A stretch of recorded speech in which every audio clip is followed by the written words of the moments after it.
africain, une faible place est accordée aux femmes. De récentes études menées par l'Institut Panos Afrique de l'Ouest au Mali, Sénégal, Niger et en Côte d'Ivoire révèlent que les femmes n'occupent point plus de 10% du programme médiatique. Le peu qu'il y a est loin d'être valorisant pour la femme. En effet, en plus d'être mal représentée, les clichés véhiculés sur la femme à travers les médias donnent une image négative de celle-ci. On y remarque beaucoup de biais. Les contenus sont souvent nourris de stéréotypes. Le vocabulaire utilisé pour parler des femmes est ainsi dévalorisant.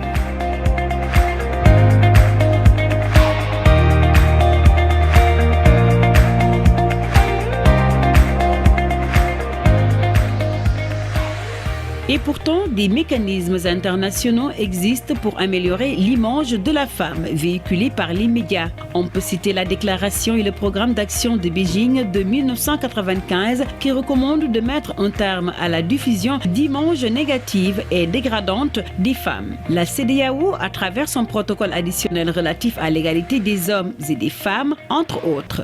Autant d'instruments qui pouvaient favoriser un journalisme plus sensible au genre, mais ignoré et donc pas appliqué.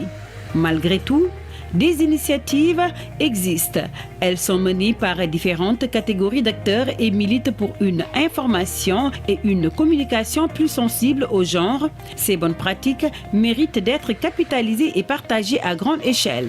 C'est la raison pour laquelle l'Institut Panos Afrique de l'Ouest a mis en œuvre un projet intitulé Femmes occuper les médias, dont l'objectif est de promouvoir un journalisme et une communication plus équilibrée du point de vue genre.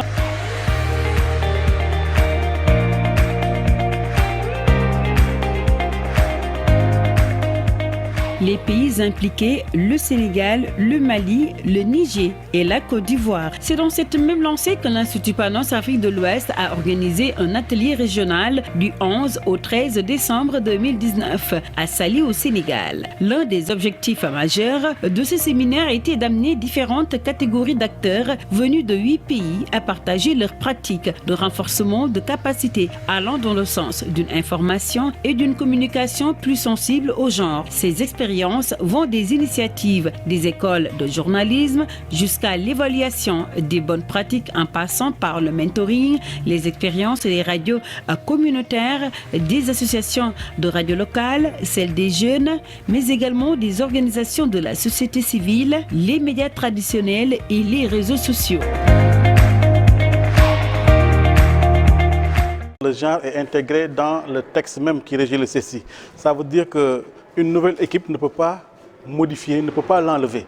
C'est un texte qui le met en place, donc c'est définitif, jusqu'à ce qu'on ait en tout cas un autre texte. Donc nous formons des journalistes et en tant que journalistes, nous les habituons à ces concepts, à toutes ces problématiques relatives au genre, pour leur permettre de prendre ça en charge dans leur rédaction, une fois sortis de l'école, de pouvoir réfléchir sur les problématiques qui pourraient les intéresser plus tard dans leur rédaction. L'expérience du CESTI en termes de bonnes pratiques est différente de l'école du journalisme de Lille qui a adopté une démarche autre mais qui prône la parité au sein même de l'enseignement. Il y a deux aspects. Il y a ce qu'on fait quasiment au quotidien, c'est-à-dire c'est une préoccupation au quotidien. À la fois quand on corrige par exemple les travaux des étudiants, on vérifie que les femmes sont bien citées, sont citées avec leurs fonctions précises. Par exemple, on veille à ce qu'il y ait des formateurs hommes et femmes dans toutes les filières. On veille à ce que lorsqu'on organise des tables rondes sur des sujets d'actualité ou des sujets qui concernent les médias, à la table des gens qui parlent, il y ait des femmes et des hommes par exemple. Donc ça c'est une chose qui est prévue, une préoccupation qu'on a au quotidien. L'école de Lille travaille alors sur 3 axes, dont la sensibilisation. On a mis en place depuis 2 ans un séminaire de sensibilisation à ces questions qui est obligatoire pour tous les étudiants de première année de master. Et dans la mise en œuvre des bonnes pratiques des écoles de journalisme, des difficultés ne manquent pas. Les difficultés que nous rencontrons actuellement sont relatives à la disponibilité des experts sur la question. Mais il nous arrive de vouloir inviter de vrais professionnels, des experts, mais en général, soit ils n'ont pas le temps, ou soit ils veulent monnayer leur présence à l'école. Et étant d'une école publique qui n'a pas souvent des ressources financières, nous ne pouvons pas payer cette expertise-là. Les défis à relever pour répliquer la bonne pratique restent le suivi au niveau de la pratique. Alors les défis à relever d'abord pour nous, c'est d'intéresser le plus d'étudiants à cette question. Mais une fois qu'ils ont été bien formés, ils vont aller exercer dans les rédactions. Et maintenant, au niveau des rédactions, il va falloir que les directeurs de publication, mais également tout ce qui tourne autour, les rédacteurs en chef, puissent faire de ces questions-là des questions essentielles. Parce qu'une fois que les productions sont faites, il y a ce qu'on appelle la hiérarchie de l'information et c'est eux qui vont choisir les sujets qui les intéressent le plus. Nous devons faire de sorte que tous ceux qui travaillent dans la chaîne de la production médiatique puissent s'intéresser à ces questions majeures. On est très soucieux de notre indépendance par rapport à la manière dont on forme les étudiants dans nos écoles respectives. Voilà. Après, la question de la place des femmes dans la société, c'est une question qui est importante, qui touche les médias et donc forcément les écoles sont mobilisées là-dessus. Après la formation théorique, c'est la pratique. Et dans le cadre du projet Femmes occuper les médias, l'Institut Panos a pris comme initiative de promouvoir le mentoring des journalistes. Une méthodologie qui permet aux journalistes de développer d'autres compétences et connaissances sur la thématique. Ce qu'on devrait aujourd'hui attendre d'un mentor, c'est plutôt ce rôle de coordination, de guide pour le journaliste, jouer un peu à l'aiguillage, permettre aux journalistes, une fois que les différents thèmes de reportage ont été choisis, de pouvoir les réaliser en tenant compte justement de cette question assez sensible qui est le journalisme sensible au genre. Nous assurons ce qu'on appelle un coaching à ces journalistes qui doivent travailler sur des thématiques, notamment le journalisme sur les questions sensibles au genre. Tous les journalistes ne savent pas quoi écrire lorsqu'il s'agit des questions sensibles au genre. Comment l'écrire, quelles sont les images que je dois faire passer, quelles sont les expressions que je dois utiliser, comment les utiliser. C'est tout cela que nous faisons, nous encadrons ces journalistes à mieux écrire leurs articles, à mieux produire leurs émissions pour leur rédaction. Avec le mentoring, c'est la réticence au premier vue, mais intéressant dès qu'on l'adopte, d'après l'expérience des uns et des autres. Ce qui est intéressant, c'est qu'au départ, quand on m'a dit dans le projet concerné qu'il y aurait une partie mentorat, j'étais vraiment d'abord surprise et puis ensuite un peu réticente en disant, connaissant les journalistes qui sont jaloux de leur savoir, de leur connaissance, de leur travail sur le terrain, je doute qu'ils acceptent d'avoir des personnes qui les encadrent. Et puis, au fur et à mesure, quand il a fallu vraiment mettre en œuvre ce programme-là, je me suis rendu compte que d'abord, ce n'était pas si mal accepté que cela par les journalistes, qu'ils soient des médias mainstream ou des acteurs des radios communautaires, des radios locales, mais en plus que le mentorat apportait réellement un plus au niveau de la production. Le mentoring tel que développé à la télévision Bomferré du Niger dans le cadre du projet FOM renseigne sur le processus qui commence par l'identification du mentoré et du mentor. Le mentor devrait être ce journaliste expérimenté qui a un capital d'expérience, qui a aussi le temps pour encadrer les autres. D'où la nécessité pour moi que ce mentor soit plus un journaliste qui ne relève pas de la rédaction, mais qu'il soit un journaliste expérimenté qui a assez de recul pour pouvoir accompagner les différents journalistes qui vont être mis sous sa coupe dans le cadre du mentorat. L'apport du mentor au mentoré est considérable. Cela va même au-delà des connaissances sur la thématique. L'apport est assez estimatif. Je parle du cas de mon média dont j'ai évoqué l'exemple d'une de nos journalistes qui est aujourd'hui à Niamey une référence. Elle s'appelle Bouli Adamou Ide. Depuis la première formation à laquelle elle a pris part, elle est pratiquement devenue aujourd'hui une femme journaliste qui n'œuvre que pour cela. Par exemple, les fréquences de réalisation des journalistes de sujets de reportage sensibles au genre ont pratiquement passé de 1, 2 fois par semaine, voire à 3.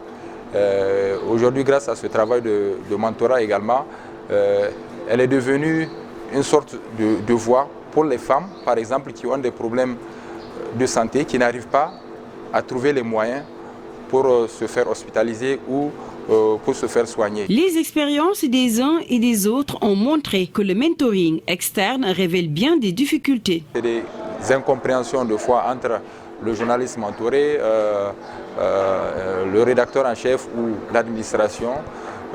De ce fait, si toute la chaîne n'est pas informée du processus, forcément qu'il va avoir des manquements dans le cadre de la réalisation et de la production, d'abord en fonction du thème qui a été choisi, mais aussi dans le cadre du respect du délai imparti pour la réalisation d'un sujet de reportage ou d'enquête sur les questions liées au genre. Relativement au mentoring, ce que j'ai pu tirer, c'est cette guéguerre qu'il y a entre le mentor interne et le mentor externe. Parce que la rédaction a tendance à avoir une main extérieure qui... Ils ont l'impression qu'on veut leur apprendre le travail en interne, alors que ce n'est pas cela. Ils ont l'impression que le mentor externe vient leur apprendre le travail. Ce n'est pas cela. C'est un plus, c'est une complémentarité, parce que le mentor externe est en relation avec le rédacteur en chef.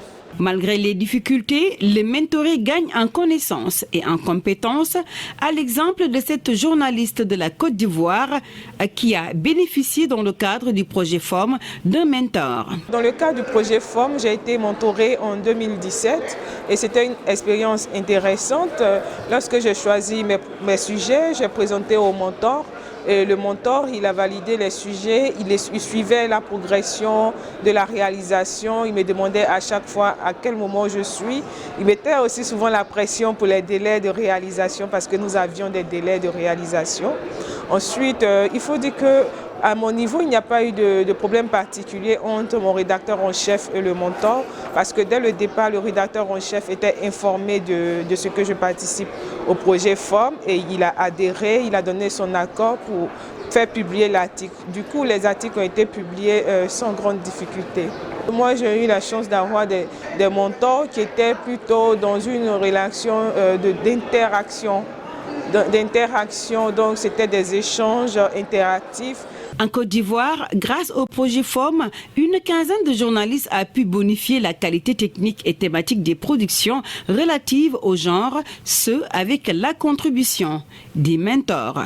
Après, les journalistes vous appellent pour vous dire merci parce qu'ils voient un peu la différence entre ce qu'ils écrivaient avant et ce qu'ils écrivent depuis que vous leur avez demandé d'écrire comme ci et non comme ça, depuis que vous leur avez demandé d'écrire suivant les termes de journalisme sensible au genre, suivant les techniques de journalisme sensible au genre, eh bien, ils vous appellent pour être... Ils sont tout à fait contents.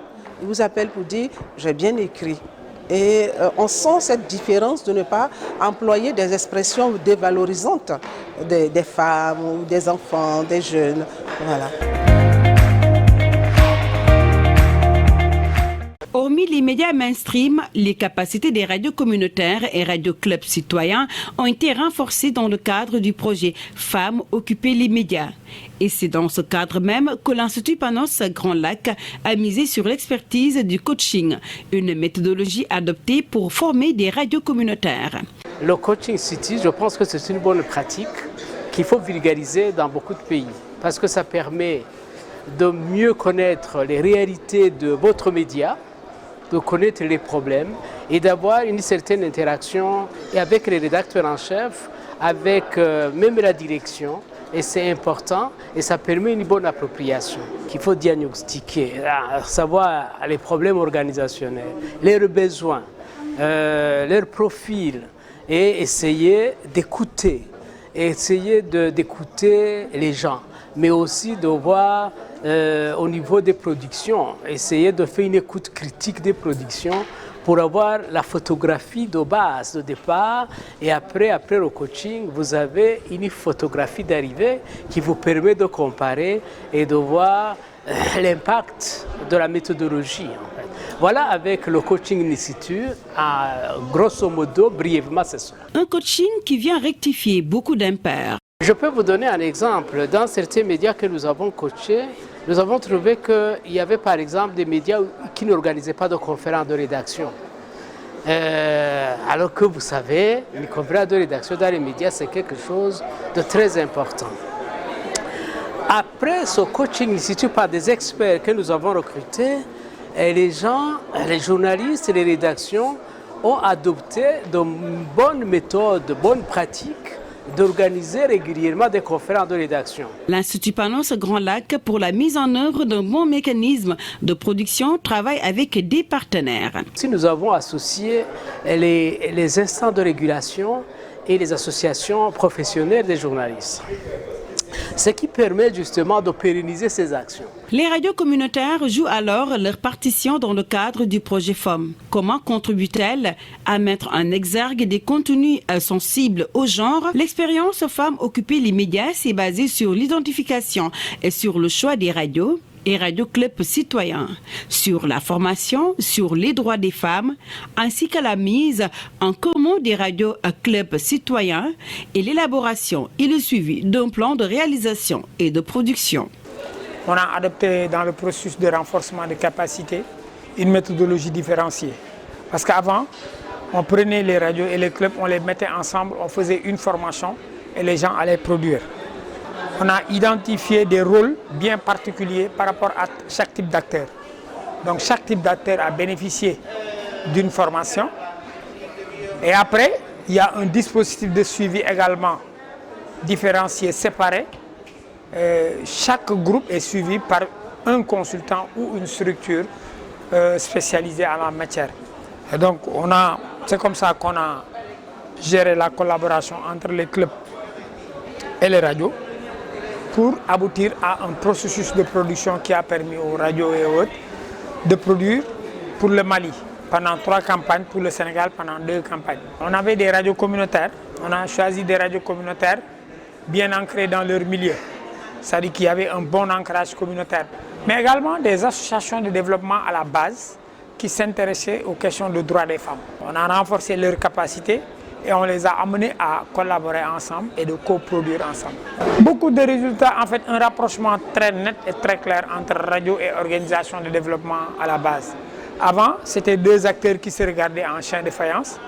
Maintenant, c'est des relations de confiance qui se tissent parce que les populations et les communautés se sont rendus compte qu'avec cette méthodologie, on pouvait utiliser la radio pour se faire entendre des décideurs sans avoir peur des représailles. L'expérience de la radio communautaire de Difa au Niger dans le projet FOM révèle une structuration bien définie. La méthodologie, la première, c'est que nous avons d'abord fait l'identification et le choix des radios partenaires et radio clubs citoyens partenaires des zones d'intervention du projet dans la région d'Agadez, de Zender, de Tillabéri, de Tawa et de Tillabéri aussi.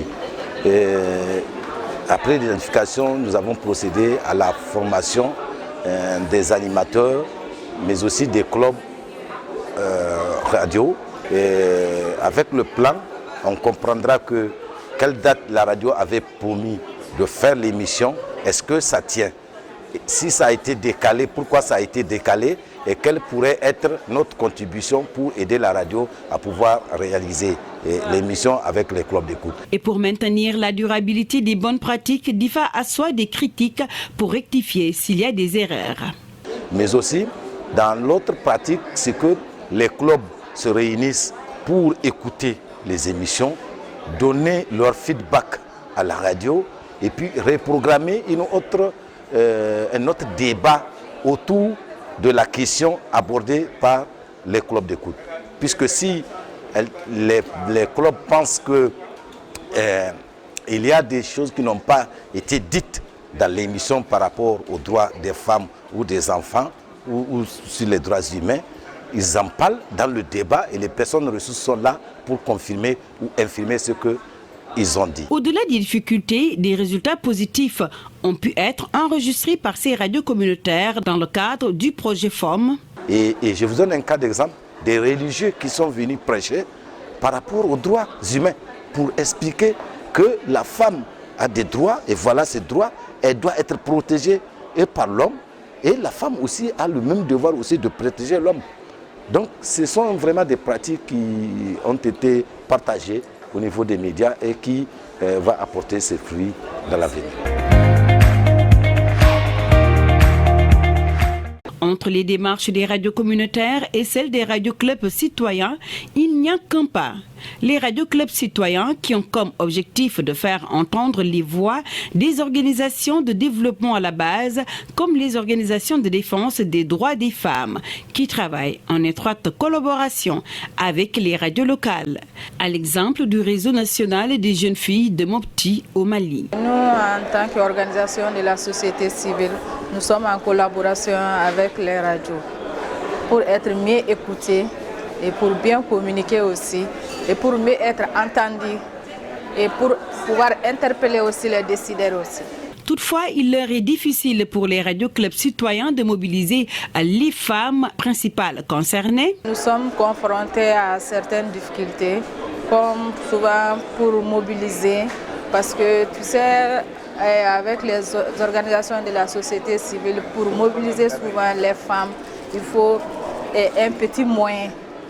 Et on n'a pas assez de moyens pour les mobiliser parce que chaque fois quand on appelle les femmes pour venir assister à des débats, dire que bon, je travaille, je fais le ménage, je m'occupe de la famille, tout. Mais souvent, s'il y a un petit moyen financier, elles sont plus motivées et sont plus rapides à venir. Mais il convient de noter que cette bonne pratique du RENADEF du Mali a porté ses fruits. Le message a très bien passé par rapport à ces pratiques. Parce qu'avec même notre première intervention sur l'accès des femmes au niveau des centres de santé, avec les difficultés que les femmes avaient pour accéder et pour accéder à certains services, on a pu faire passer le message et les décideurs ont pris des engagements et ont respecté leurs engagements aussi. L'objectif de Panos n'était pas seulement de se limiter aux médias classiques pour défendre les droits des femmes. Le projet est allé au-delà. Impliquer les médias sociaux à travers les réseaux sociaux, qui sont une affaire surtout de jeunes, mais qui peuvent parvenir à accroître les audiences des organisations de la société civile. Une bonne stratégie a été développée en Côte d'Ivoire. La première stratégie, c'est d'impliquer les organisations de la société civile sur les réseaux sociaux, donc intégrer les médias sociaux dans la stratégie de communication parce que c'est les médias où les jeunes se retrouvent. Donc il faut y aller. Deuxième chose, il faut démystifier les questions, les thématiques liées aux gens. Donc les démystifier, c'est les simplifier. Les éviter des thèmes très difficiles à comprendre, très accessibles. Dans les contenus, les formats, il faut éviter les formats longs. Il faut aussi varier les contenus, il faut les rendre ludiques. Donc les créations visuelles, donc les graphiques seront plus privilégiés que les tests purement. Face aux stéréotypes, les médias sociaux formés dans le cadre du projet Femmes Occuper les médias déconstruisent les préjugés et autres. Les femmes, oui, et c'est le sens des stratégies, des actions des OSC de pouvoir déconstruire ces préjugés et les contrecarrer. Donc il y a toute une démarche méthodologique, toute une approche à envisager par rapport aux stéréotypes. Mais moi je dis toujours qu'il faut tenir compte des contextes. Parce que quand je prends même le cas de la Côte d'Ivoire, la promotion du genre ne peut pas être adressée de la même manière à l'est d'où je viens, au nord. Au nord, on est face à des problématiques de scolarisation, par exemple, de la jeune fille. Or, chez moi, à l'est, ça, c'est pas un problème. Et pour pérenniser ces bonnes pratiques, les partenaires doivent accompagner davantage. Dans les stratégies, envisager la durabilité. Il faut penser au-delà des programmes, des financements des programmes. Les projets sont, ou du moins les actions sont définies par rapport à un programme. Quand le programme finit, le financement ne suit plus. Et il faut que les OSC, donc les organisations de la société civile, développent des stratégies à long terme et ensuite aillent chercher les financements. Une autre méthodologie expérimentée avec des lycéens dans le cadre du projet FOM. Il s'agit ici d'impliquer des élèves, 150 au total, pour la réalisation de vidéos, pour ensuite les diffuser dans les réseaux sociaux. Le coach des élèves revient sur la démarche adoptée dans le cadre de cette bonne pratique. Donc l'idée c'est de pouvoir outiller ces jeunes à non seulement maîtriser tous les concepts, mais à pouvoir produire du contenu à travers un smartphone. On a fait un peu le bilan de cette année où on a eu une quantité de production dans la diversité aussi, mais un réel impact. Par exemple, en termes de chiffres, on a sur 106 productions faites entre mars et novembre 2019, un nombre total de 98 000 vues. Sans compter les vues externes, parce que là on parle de la plateforme internet qui est sur Facebook. Les jeunes aussi sont parvenus à impacter sur leurs parents, leur famille, parce qu'à partir du moment où ils utilisent leur téléphone pour faire des actions, les parents se posent la question et ils sont sensibilisés. L'expérience des lycéens au Sénégal a eu un impact réel, en témoigne cette lycéenne qui avait gagné le prix de la meilleure production vidéo sur la thématique genre. Nous avons eu une bonne expérience avec le projet Femmes occuper les médias. D'abord, nous avons eu un coaching. C'était une expérience très riche et qui nous a beaucoup appris sur la vie et qui nous a beaucoup aidé et nous a donné la signification du genre. Parce qu'avant, on croyait que le genre, c'était juste le féminisme. Mais après, on a compris que le genre, c'est le masculin et le féminin. À partir de cette formation, nous avons pu convaincre nos parents, nous avons pu convaincre certaines élèves à nous suivre. Et aussi, nous avons pu nous dire que voilà, maintenant, c'est ce qu'on va faire, c'est notre objectif. Que l'unique chose qu'on a à faire maintenant, c'est de dire aux gens que la fille, comme le garçon, pouvons poursuivre nos rêves. Après toutes ces bonnes pratiques, les démarches adoptées, les difficultés rencontrées, les résultats obtenus et les défis à relever, l'Institut Panos Afrique de l'Ouest, dans le cadre du projet Femmes occuper les médias, a développé en 2018-2019 une évaluation du niveau de renforcement des capacités techniques et thématiques des journalistes. C'est dans ce sens qu'un outil d'évaluation a été mis sur pied. C'est un outil, une méthodologie qui est utilisée pour évaluer les productions médiatiques. Maintenant, dans le cadre de FOM, il est essentiellement utilisé pour évaluer des productions sur les femmes. En l'occurrence, la violence faite aux femmes, la participation politique des femmes. Mais c'est une démarche qu'on peut utiliser pour évaluer toutes sortes de productions médiatiques. Alors, cet outil est structuré autour de 3 critères. Le premier critère, qui est carrément journalistique, c'est la pertinence du sujet. Et dans la pertinence du sujet, on peut avoir plusieurs indicateurs. L'actualité, l'intérêt pour le public, l'originalité, on essaie de voir. Est-ce que le sujet traité a un intérêt pour le public? Est-ce que c'est original? Ça a été traité dans un passé récent ou pas? Ensuite, on essaie de voir la place des femmes et comment les femmes sont traitées dans cette production-là. Les sources, les positions des femmes, les profils, les situations dans lesquelles les femmes... Donc, il s'agit d'examiner les biais, les stéréotypes. Il s'agit de voir si les termes utilisés sont valorisants, méprisants, neutres, etc. Donc, à partir de ces différents indicateurs-là, on peut essayer de donner une note. Y a-t-il des limites à cet outil? Comme dans toutes les évaluations, quand il s'agit de donner une note, il y a des limites. D'abord la subjectivité de l'évaluateur. Et l'autre limite que nous avons dans le cadre du projet, c'est que la non-maîtrise de l'outil par certains partenaires opérationnels. Et là, il y a besoin d'organiser un séminaire de renforcement de capacité pour mieux, en tout cas pour faciliter la compréhension des outils d'évaluation. Au Mali, Touwindi a élaboré 2 outils d'évaluation sur le journalisme sensible au genre en développant une plateforme web et un mobile du monitoring des médias, les Mediascan destinés aux journalistes. Il permet de mesurer la représentativité genre dans les médias. Dans le cadre de l'évaluation des journalistes sensibles au genre, nous avons développé une plateforme mobile et web et mobile qui permet de faire le monitoring du genre dans les médias. Cette plateforme permet de mesurer la représentativité des hommes et des femmes dans les nouvelles et dans les débats. Ça permet aussi de mesurer le temps et le volume accordé aux hommes et aux femmes dans les nouvelles et dans les débats. Il y a d'autres indicateurs assez nombreux. On peut s'inspirer par rapport à ces outils-là, les pratiques qui sont dans ces pays-là et voir si ça peut s'adapter à notre réalité aussi du Mali et comment on peut améliorer la nôtre en s'inspirant de toutes ces organisations-là. Et les défis à relever pour Panos restent la pérennisation de tout ça, c'est un débat qui est revenu ici. Mais pour l'outil, d'abord, je pense qu'il faut le documenter dans un langage simple, compréhensible par tous. Cela facilitera son utilisation même par d'autres acteurs qui voudraient évaluer des productions médiatiques d'une manière générale et pour des productions axées sur les femmes en particulier. Alors, ça demande un travail de renforcement de capacité, un travail de partage et de mise à l'échelle.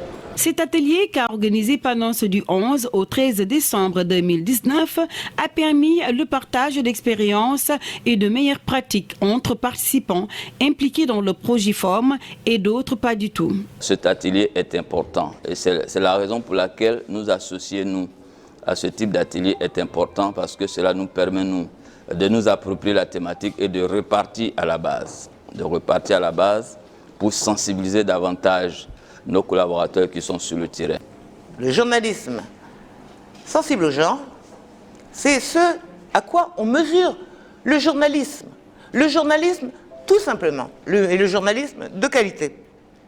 Professionnel, éthique, socialement responsable.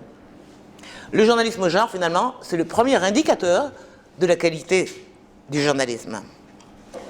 Le journalisme sensible au genre, ça n'est pas une spécialité, comme l'environnement, la santé, peuvent être des spécialités. Le sport, c'est une spécialité. Le journalisme sensible au genre n'est pas une spécialité. Le journalisme sensible au genre, c'est une composante permanente et obligée du journalisme, tout simplement.